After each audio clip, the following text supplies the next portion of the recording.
He was not born angry. He was not born ashamed. He did not crawl into the world with hunger in his eyes or punishment in his blood. He arrived as all men donate, vulnerable, unformed a soul, yet to be carved by the chisels of culture and command.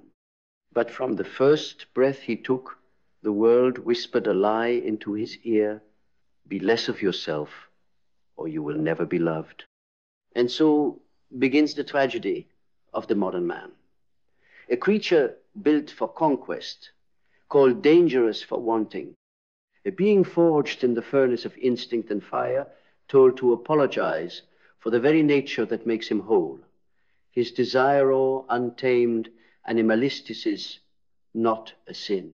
It is the soul's compass pointing towards something deeper than pleasure, the thirst for meaning, for mastery, for the impossible pursuit of wholeness. But we no longer teach men to harness it. We shame them into silence. We cut the wings off their hunger and call it virtue.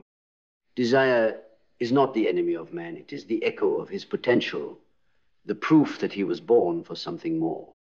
We do not fear his darkness, we fear his power. Because a man who understands his own desire cannot be controlled. He is no longer docile, no longer easy to predict or manipulate. He breaks the script. He burns the mask. He becomes something ancient, something sacred, something we buried long ago under the rubble of compliance and polite society. Every boy learns the same lesson. Want less, speak softer, lower your eyes, stay in line. But somewhere, deep inside, past the noise of teachers and priests and broken fathers, something still stirs. A pulse, a war drum, a primal rhythm that never stopped beating. Carl Jung called it the shadows, a part of yourself you were told to forget. But it doesn't disappear. It festers, it waits, it watches, and one day it knocks.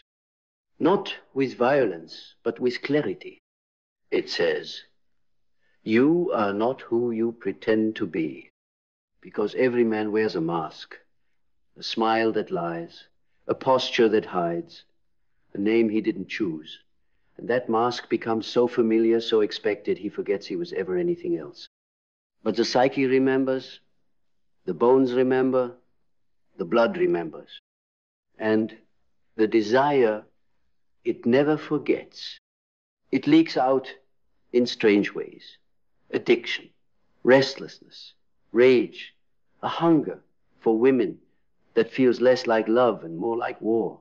Not because he's a monster, but because he's been starved of initiation. No one ever taught him how to channel the storm, only how to bury it.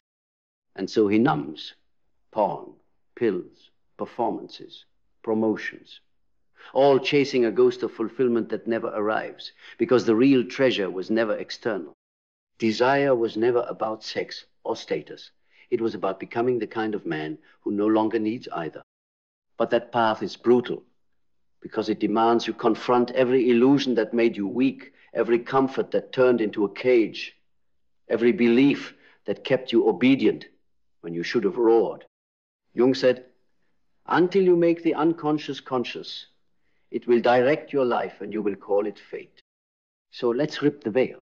The truth is, desire is not a luxury. It is a message, a sacred instruction from the deepest parts of your psyche. It tells you what matters. It reveals what you were meant to pursue, not as an indulgence, but as a duty. The man who follows his desire with discipline becomes a king. The man who fears it becomes a slave. And make no mistake, most men are slaves, not in chains, but in spirit, shackled by shame, drowning in distraction, pretending they're satisfied with a life that whispers you were meant for more. He scrolls. He drinks. He chases women he doesn't respect. And each time, the silence gets louder. The emptiness grows deeper, because he doesn't need another dopamine hit. He needs a reason to wake up. Desire isn't a fire to be extinguished. It's a torch to be carried through darkness, through failure, through every false promise of comfort that tries to seduce him back into sleep. The world tells him to suppress. But real power begins when he learns to transmute, to take the ache in his chest and build something with it. A legacy, a code, a new standard that says, I am not here to be liked. I am here to be true. The man who owns his desire becomes dangerous, not because he seeks to dominate others, but because he refuses to be ruled. He no longer seeks permission. He no longer chases approval. He no longer bends his spine just to make others feel safe in his presence. Because he has met himself in the mirror, in the abyss, in the crucible of silence, where every excuse dies and only truth remains. And what he found there was terrifying, not because it was ugly, but because it was real.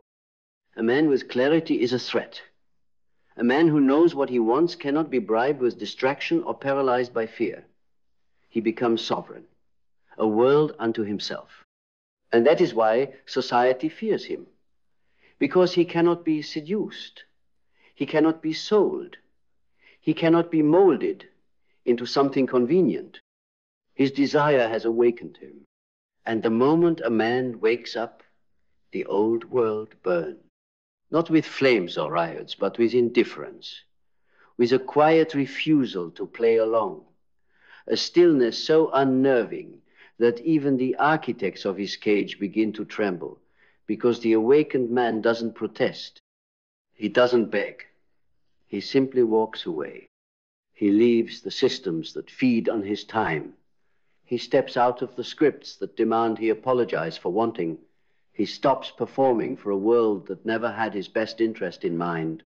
And what remains? Him. Just him. Raw, radiant, reborn. A man forged, not by comfort, but by confrontation.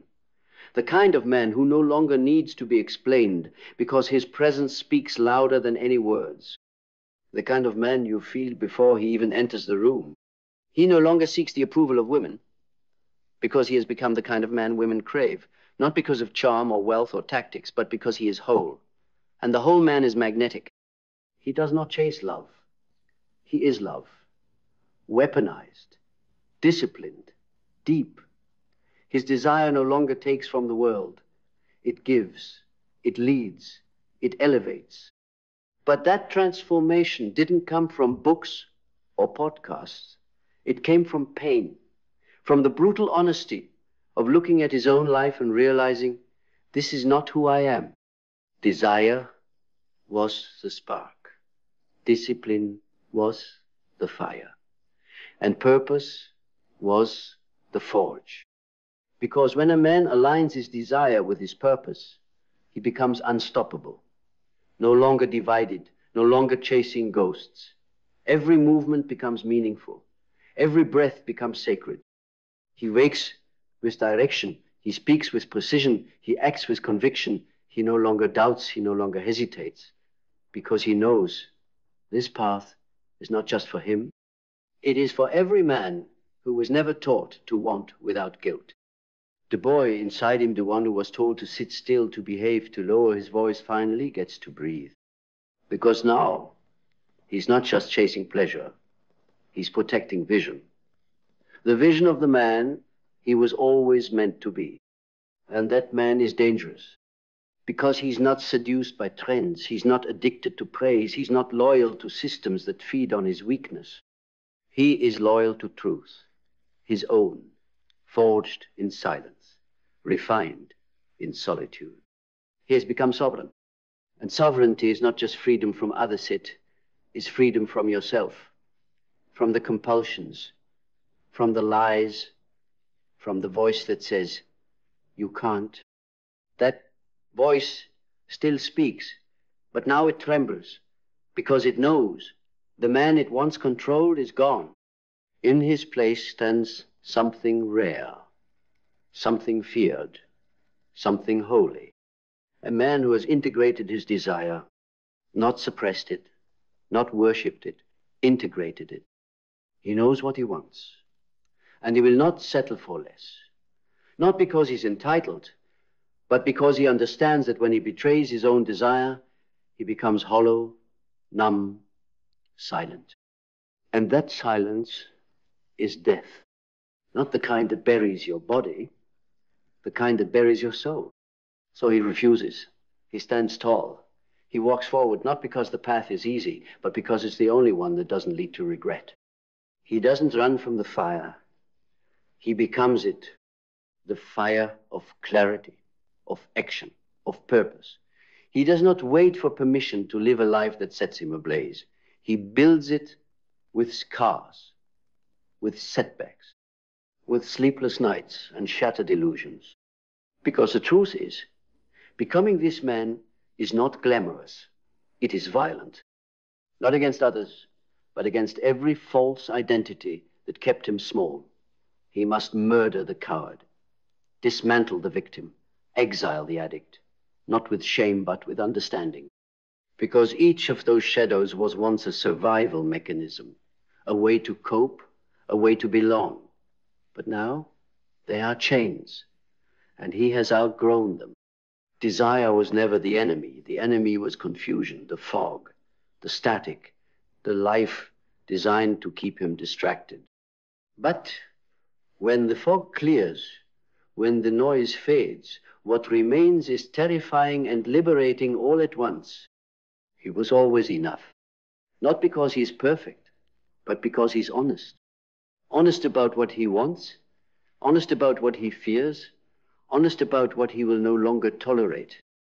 And that honesty becomes armor, not to hide behind, but to walk through fire with. This is not about motivation. This is about awakening. An unshakable remembrance of what it means to be a man in a world that profits from your doubt, to remember that your desire is not a weakness, it is your North Star. And when you follow it not recklessly, but righteously, you don't just change your life. You become the axis around which a new world begins to turn. You become the disruption, the storm, the calm in the storm. You become the archetype that tried to erase the warrior with depth, the king with compassion, the magician with vision, the lover with ferocity. Not compartmentalized, not diluted, not broken apart into acceptable fragments, but whole. Desire does not divide the man. Suppression does. When he suppresses what he wants, he does not become noble, he becomes numb. And numb men are dangerous. Not because they're too wild, but because they are dead inside. They go through the motions, they smile at the right times, they obey the rules. But behind their eyes, a graveyard of dreams. That is not a life. That is a slow death, ritualized and accepted. But the man who feels fully, who desires without shame, who chooses what and whom he gives his fire to, he is alive in ways most men will never know. Because he is not pretending. He is not performing. He is being. And being is the rarest rebellion in a world of masks. The masculine psyche was not designed for sedation. It was not meant to rot in cubicles or pretend to be happy in mediocrity. It was built for struggle, for victory, for something sacred. And sacred doesn't mean soft. It means undeniable. The sacred man does not need to be loud. He needs only to be present, because when he enters a room, something ancient awakens, attention, a reverence, a reminder. That desire is not a defect. It is divine, but it must be earned, not by hustling, not by forcing, by facing. Facing the self, the inner critic, the wounded child, the compulsive chaser of empty validation. Each one must be met, understood, loved, and then transcended. Because you cannot command the world if you cannot command yourself. And self-command is not about rigidity. It is about alignment. When a man is aligned, his desires do not control him. They guide him. They are not chaotic, they are clean. They are not reckless, they are refined. He no longer needs to chase women because his energy does the speaking. He no longer argues about his worth because his presence proves it. He no longer begs life to give him something because he has become the source. This is what the modern man must reclaim. Not fake dominance, not shallow game, but depth. To look a woman in the eyes and not flinch, not because he wants to conquer her, but because he doesn't need her to complete him. He meets her not from lack, but from overflow. And that is magnetic, because he has nothing to hide. The shame is gone. The guilt is gone. The fear of his own power, gone. And what remains is a man who knows what he wants and does not apologize for it. But here's the paradox. To claim your deepest desires, you must first be willing to lose everything built on your false ones. The false approval, the fake love, the job you hate, the mask you wear, the applause that costs you your authenticity. Let it all burn. Only then can you hear what your soul has been trying to say all along. You are not broken. You are bound.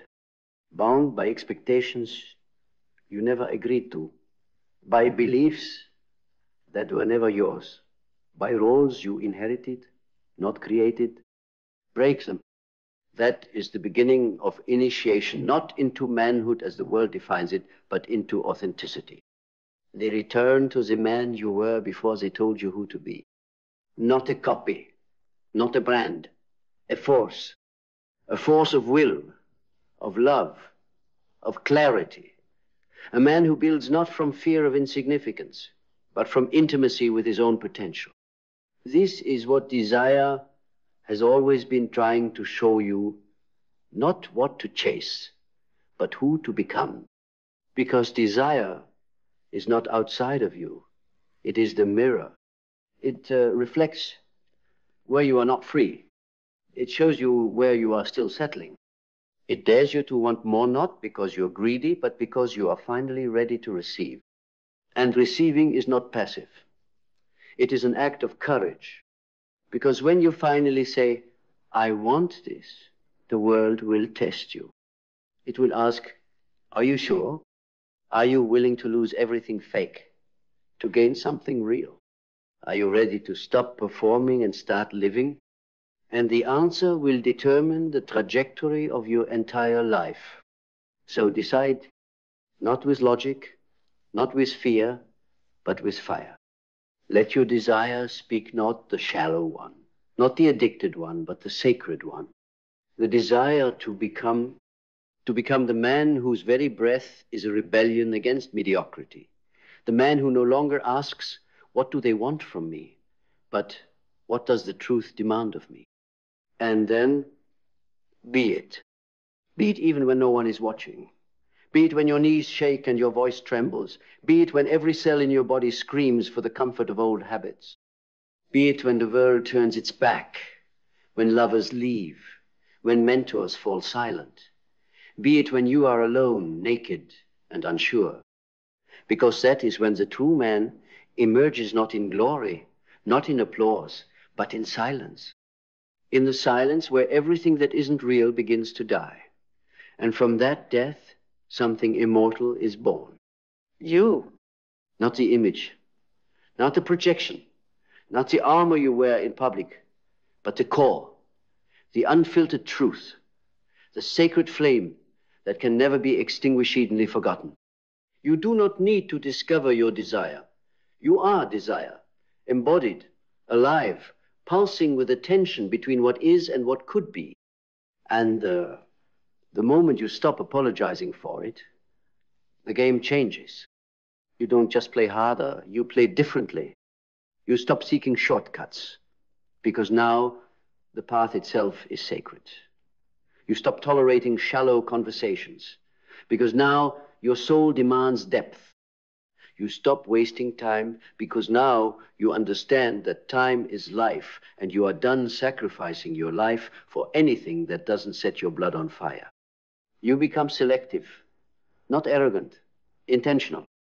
You no longer give your energy away like spare change. You invest it where it multiplies, in people who sharpen you, in work that demands your greatness, in visions that outlive you.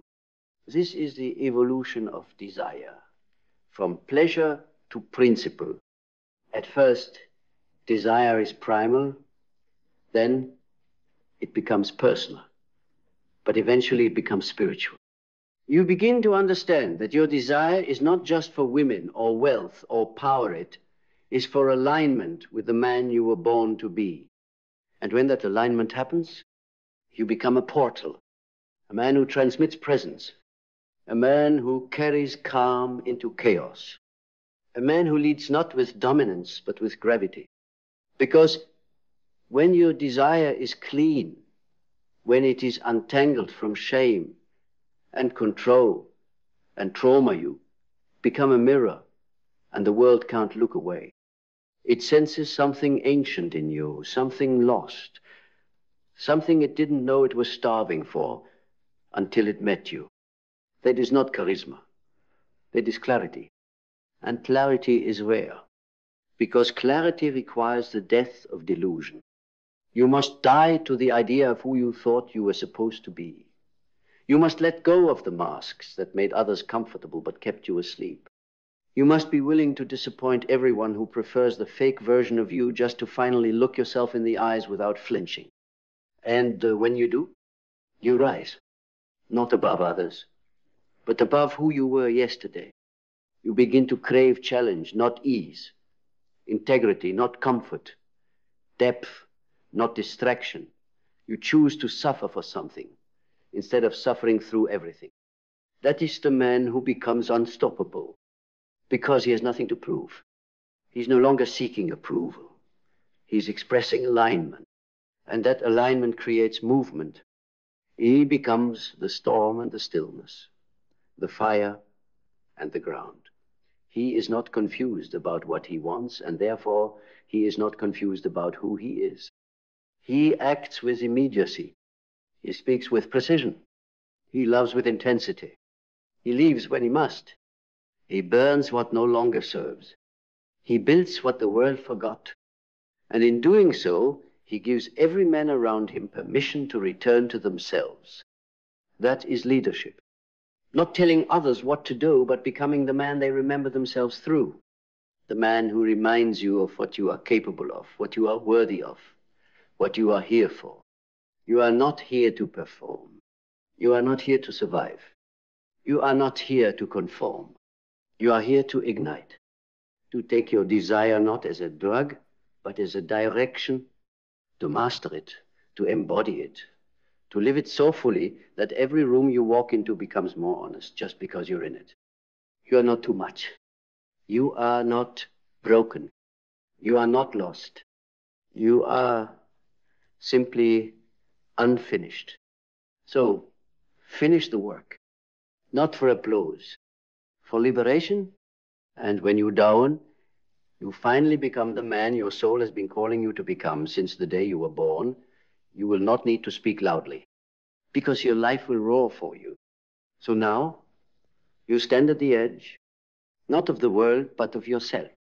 On one side, the familiar weight of who you've been, all the masks, all the noise, all the scripted roles that kept you tame. On the other, what calls you? Not a destination, but a descent into the fire, into the raw, into the unshakable truth of your own design. The truth that your desire was never a problem. It was a prophecy, a reminder, a reckoning. You were never meant to be domesticated. You were meant to burn.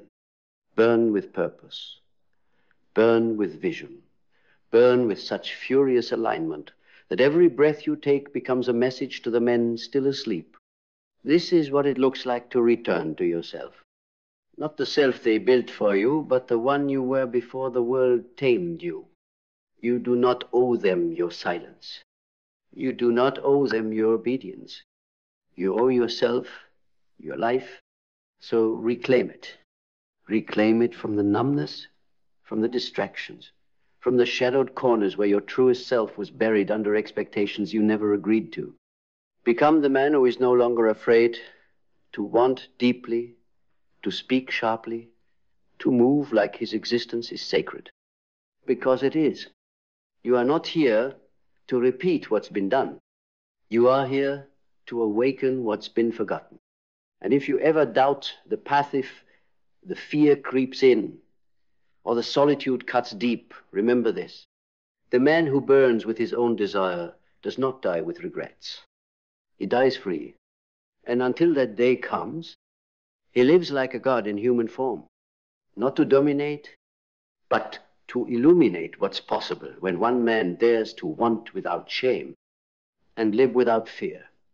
Burn the mask and rise. There is a silence between couples that no words can mend, a kind of silence that echoes louder than rage, more deafening than a scream. It is not the silence of peace, but the silence of performance. A quiet ritual where both wear masks, polished smiles, rehearsed reassurances, nods of agreement, not born of truth, but fear. Fear of confrontation, fear of rejection, fear of being seen. Marriage, the sacred union, was never meant to be a masquerade. And yet, most walk into it wearing the armor of societal expectation, not the naked skin of authenticity. They don't marry each other, they marry their projections. He marries her obedience. She marries his potential. They don't say, I see you. They say, I hope you become who I imagine you to be. But when you build a house on illusion, every storm becomes an apocalypse. Carl Jung warned us, until you make the unconscious conscious, it will direct your life, and you will call it fate. And so many call the collapse of their marriage fate. They call it irreconcilable differences, as if honesty was never an option. But it wasn't fate, it was fraud. A fraud of silence, of avoiding the hard conversations, of not telling the truth when it was inconvenient, of being so afraid to hurt the other that you forgot how to protect yourself. Marriage without honesty is not intimacy. It is entrapment. It is the slow death of the soul by 1,000 swallowed truths. We romanticize unity, but real unity demands collision. Real unity says, I will not lie to you to keep you close. Real unity walks into fire with eyes open, knowing that every truth revealed is a risk and a gift, because only through the breaking of illusions can true love emerge. What most call love is dependency dressed in devotion. A child's need to be held masquerading as adult partnership. They say, you complete me, and they mean it literally. They bring their half-formed identity to the altar and ask another to make them whole. But wholeness cannot be borrowed. You cannot outsource your soul. Jung's concept of individuation, the process of becoming who you truly are, applies not just to the individual, but to the union. Two incomplete people cannot merge into completion. They can only merge into confusion. To marry without knowing who you are is to sign a contract of mutual amnesia. You agree, silently, to forget yourselves in service of the image. And what an image it is, the curated life.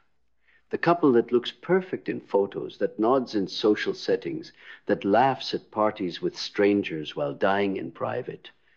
He sleeps in silence next to a woman he no longer understands. She pretends she's fine while scrolling through the highlight reel of other people's happiness, wondering when her fairy tale turned into a polite negotiation. Because honesty is not just about words. It's about energy. It's about authenticity of being. It's about having the courage to say, I'm not okay, even when the world applauds your performance. It's about the sacred rebellion of choosing truth over harmony, because sometimes harmony is just disguised decay. You cannot build forever on a lie, and yet so many do. They build families, careers, homes, castles made of deception. Every time they suppress their truth to keep the peace, they dig another grave for their integrity. Every it's fine when it's not, every I agree when they don't, every I'm happy when they're hollow adds another brick to the wall between them. Until one day, the silence is so loud it chokes them. Because silence is never empty. It is filled with everything you're too afraid to say.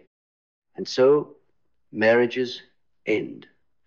Not because of what was said, but because of what wasn't. The truth unspoken, the need denied, the desire abandoned, the resentment unexpressed. All of it festers in the dark, morphing into monsters that consume what could have been. The tragedy isn't that people fall out of love. It's that they never dared to love in the first place. They loved an illusion, a version of the other sanitized and safe, a version of themselves that didn't threaten the equilibrium. They feared chaos so much they sacrificed aliveness. But real love is chaos. It's not safe. It demands everything. It asks you to dismantle every defense, to strip away every mask, to bleed your truth into the open and let someone witness your becoming. It asks you to be vulnerable not once, but every day. To say the thing you think might ruin everything because it's the only way to save your soul. To admit that you've changed, that you no longer want what you once did, that you've betrayed yourself in the name of harmony. To confront the parts of you that stayed silent out of fear and choose again and again to speak. Honesty is not a tool, it is the terrain. Without it, love cannot breathe. Without it, marriage is not a bond, it is a performance. And the audience is always the world. We were not meant to perform, we were meant to become. So burn the script, tear down the set. Look them in the eyes not as a spouse, but as a soul and ask, do you want the truth or do you want the comfort? Because you cannot have both. Comfort is the sedative. Truth is the awakening. One keeps you asleep in a beautiful dream. The other pulls you out, gasping and alive. The question is, do you want to live? Because living requires courage. And courage means choosing truth even when it burns. It means standing in front of the one you love and saying, this is who I am. No more masks, no more lies, no more pretending. It means walking through the fire of authenticity and knowing that if they cannot meet you there, you will still choose yourself. Because the cost of self-betrayal is too high. You don't need a perfect marriage. You need a real one. One where truth is the foundation, where honesty is not just allowed, it's expected, demanded, revered, where love is not measured by how much you agree, but by how bravely you differ, where the goal is not peace at all costs, but aliveness at any cost. You were not born to be agreeable. You were born to be true. And when two true beings meet, something miraculous happens. They don't complete each other, they amplify each other. They don't fix their mirror. They don't tame, they liberate. This is the marriage worth fighting for. The marriage worth burning illusions for. The marriage that does not ask you to shrink, but to rise. So if you find yourself in a union built on silence, ask, what am I not saying? If you feel dead inside, ask, what truth have I buried? And if you are wearing a mask, ask, who would I be if I burned it? Because the mask will keep you married, but it will also keep you miserable. And your soul was not made for misery. It was made for truth. It was made for fire. It was made for the kind of love that does not flinch in the face of honesty, but welcomes it like a long-lost friend. Burn the mask and watch what's real rise from the ashes. The truth, when finally spoken, doesn't sound like thunder. It sounds like silence cracking, like a dam breaking beneath the weight of all the I'm fines you've ever uttered. It doesn't come dressed in eloquent sight, stumbles out, raw, clumsy, breathless. And still it is the most sacred sound in the world, because it's real, and reality is holy. You must understand your silence is not compassion, it is fear. Your compliance is not love, it is survival. You've been taught to equate conflict with danger, honesty with destruction. You've internalized that To love is to tolerate, to endure, to accept at the expense of self. But that is not love. That is martyrdom. And marriage is not a crucifix. Marriage is an altar, not where you sacrifice who you are, but where you bring it completely unhidden, unfiltered, unedited. To marry with honesty is to say, I will not play a role. I will not be your fantasy. I will not contort my truths to soothe your wounds. I will walk beside you, not beneath you, not above you, but as myself, flawed, sacred, changing. Because change is not betrayal. Growth is not abandonment. And evolution is not infidelity. But in a dishonest marriage, your growth will be punished. Your evolution will be treated as a threat.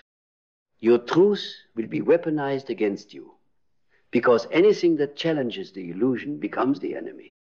The illusion that everything is fine, that you are satisfied, that nothing is missing, but you know something is. And it's not more affection or more dates or more communication tips from an Instagram therapist. What's missing is honesty, the radical kind, the kind that risks being misunderstood, the kind that risks being alone, the kind that says, I love you, but I will not lie to stay with you. And perhaps they will leave, or perhaps they will finally wake up, because your honesty is not the enemy. It is the invitation, the call to rise, to meet you on the battlefield of truth and co-create something that transcends the script, something alive. You cannot heal what you refuse to reveal. So long as you hide, you teach them to love a ghost. And ghosts can't hold you. They can't challenge you. They can't grow with you. They just haunt the walls of your home, whispering of what could have been if only you had dared to speak. But daring is difficult, especially for the one who has built their identity around peacekeeping, around being liked, around being agreeable. But peace without truth is poison. And being liked is not the same as being loved. You can be liked for your mask, but you can only be loved for your truth. So take off the mask, slowly, if you must, gently, if you need to, but take it off. Let them see the parts you've hidden, your unmet needs, your suppressed dreams, your true desires.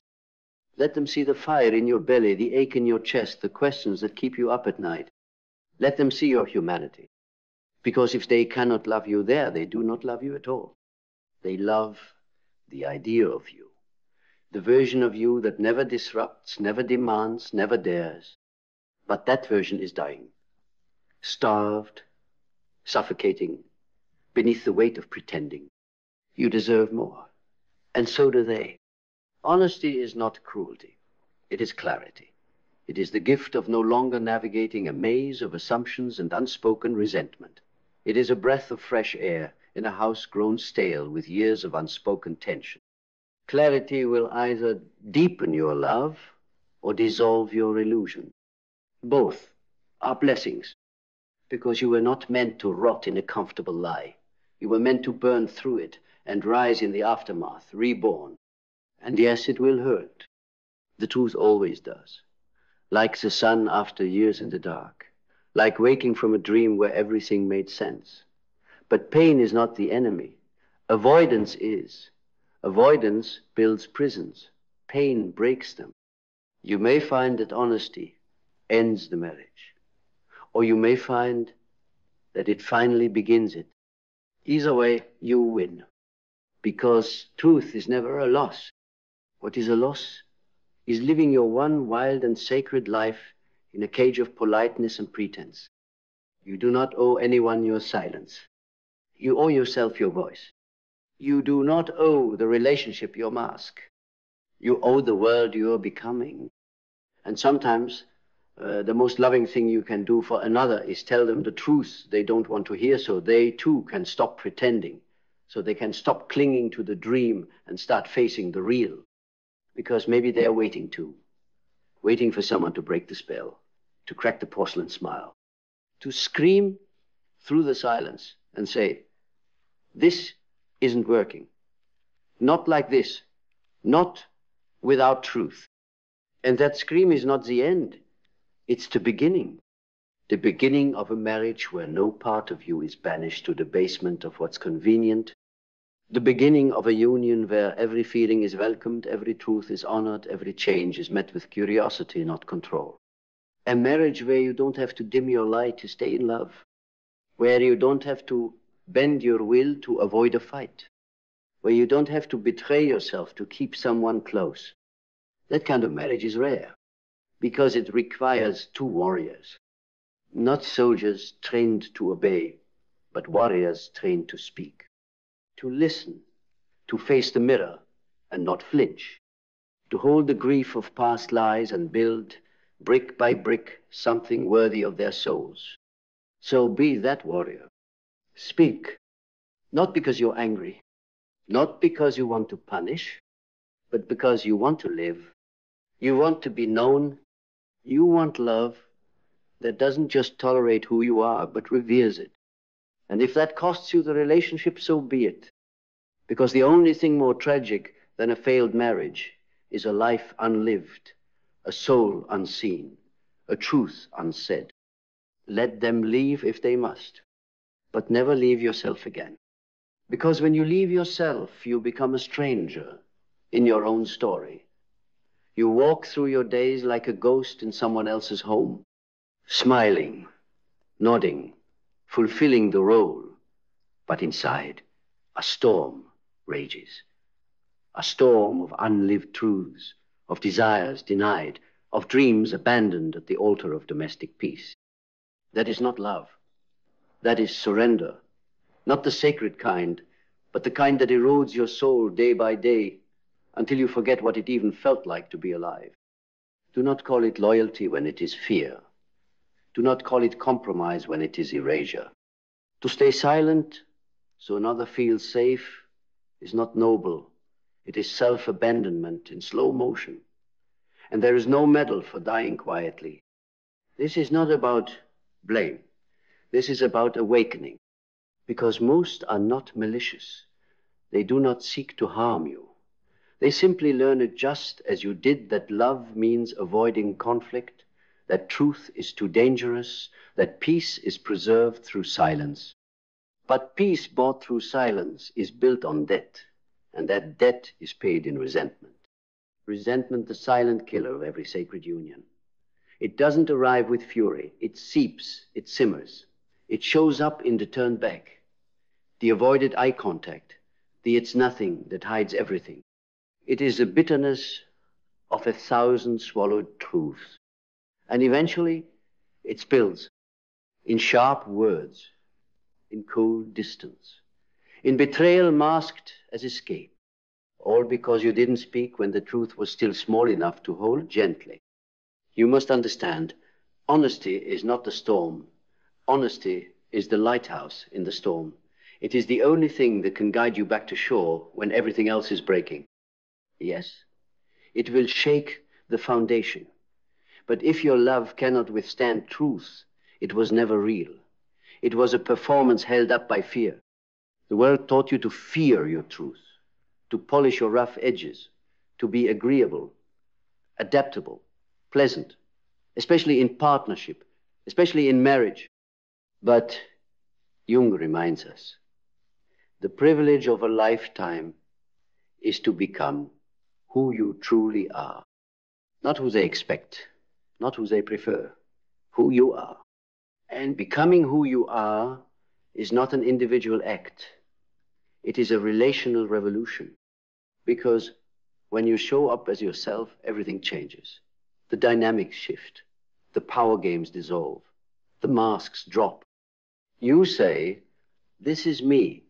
I will no longer betray myself for your comfort. And that declaration sets fire to every false agreement you ever made. The unspoken deals that said, I won't speak if you don't challenge. I'll pretend if you keep pretending. I'll shrink if you don't leave. All of it burns. And in the ashes, a new path reveals itself. Not the easy path, but the honest one. A path where love is not conditional upon your compliance. A path where your truth is not punished, but praised. A path where you are not merely tolerated, you are cherished in your rawness.